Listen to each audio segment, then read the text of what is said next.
悲しみの向こう、片柳宏。5月21日。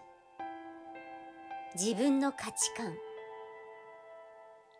足が短いと悪口を言われても、人間の価値はそんなことで決まらないと思えば腹は立ちません。足が長いと褒められても、人間の価値はそんなことで決まらないと思えば思い上がりません。大切なのは自分の価値観をしっかり持つことなのです。